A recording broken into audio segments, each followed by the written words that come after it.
Amen. For those of you that weren't up at 1 o'clock in the morning with Cantor Meisner and myself, you missed some great learning last night. We've just come off of our celebration of Shavuot. In fact, technically Shavuot still continues until around sundown tonight, and many of our co-religionists will be celebrating for tomorrow as well. But for us in the Reform community, we are ending our first day of Shavuot right now. But the first night, of course, the first night of Shavuot was last night, is traditionally a time when people stay up and they study together well into the early morning, and traditionally even end with the Shacharit service at sunrise. And I've been on the roof of the Mazdal JCC watching the sunrise in the past with maybe even some of you, as we've welcomed in the morning and begun our Shacharit services immediately after for Shavuot. This ritual staying up in the night, I learned last year from Rabbi Michael Satz that it had to do with caffeine and the coffee trade coming and giving energy to people to stay up, as well as the mysticism. But if you don't have the coffee, then you struggle. What the different rabbis all spoke about, it was amazing. It was rabbis from all across Canada, all coming together on. So what the rabbis all spoke about was very different. It was about chosenness and revelation and a verse of Torah to keep you through this moment.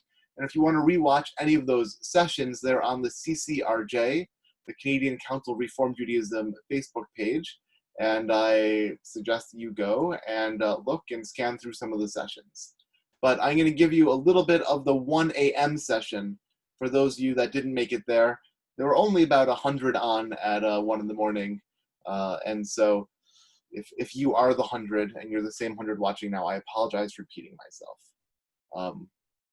So the topic at 1 in the morning was about the good, the bad, the ugly, and the rad through the different books of Torah. And I was assigned with Shemot, the book of Exodus.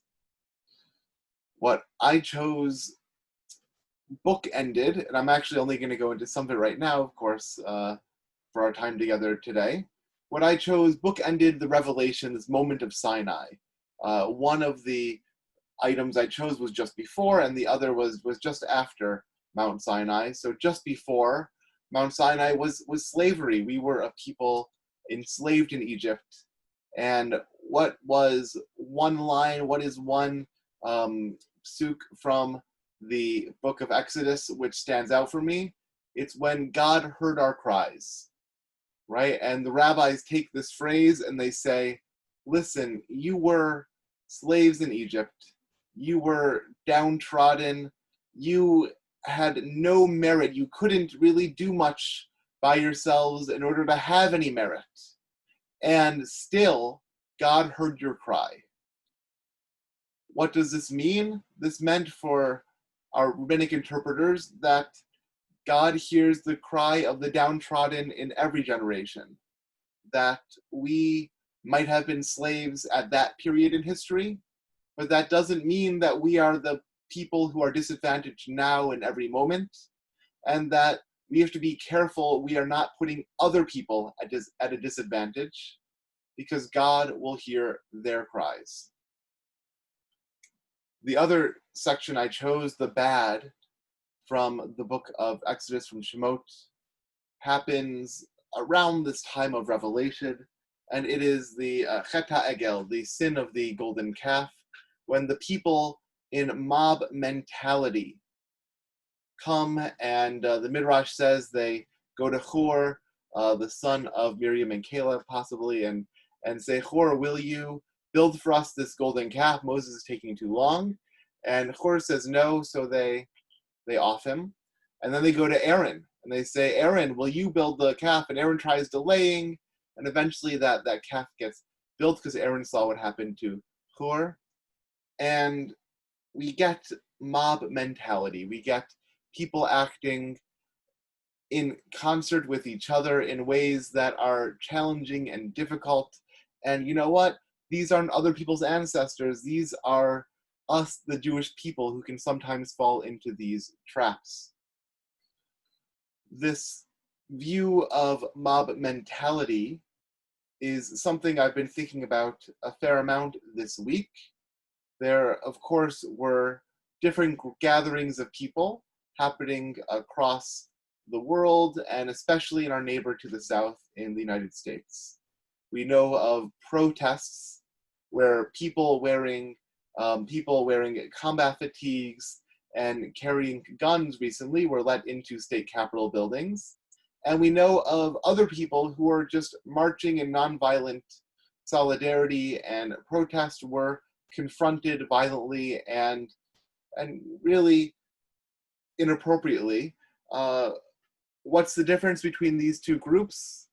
Of course, I know that you know. It's the color of their skin, right? The protesters in the state capitals a few weeks ago were of light skin, of light pigmentation, and those who were protesting the death of George Floyd and of so many others, they were, of course, of darker skin. They were Black and brown people, depending on how they identify, African Americans coming and standing in solidarity, and again, facing reaction by those meant to serve and protect us, many of which I know are very good at that and are very trustworthy pursuing justice. So I want to draw out one teaching from our Torah portion today, which gives us an interesting view on this. I mentioned earlier in that reading from Mishkan Gava that we are all descended from we're all descended from Adam and Eve on this earth. We are all of one family. And that's often meant to be a unifying factor, that no one has priority because we're all of one family. We're all children of Adam and Eve. But also, the Torah has priority and differentiation all over it. We have birth order. We have strength of eyesight. And we have, yes, skin color, dividing peoples up inside the Torah, dividing brothers up, dividing up families, and giving priority in different ways. The original North American Jewish civil rights activist, Rabbi David Einhorn, wrote,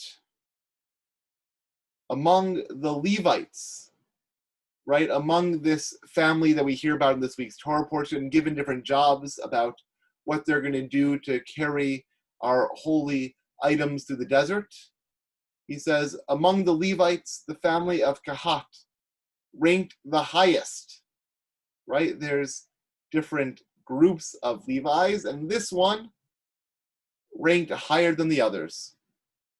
Therefore, they carried the tent of meeting, while the other families of Levi were permitted to use wagons.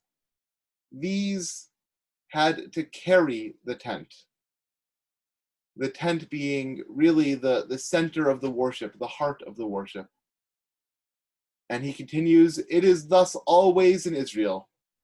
The higher the rank, the heavier the burden.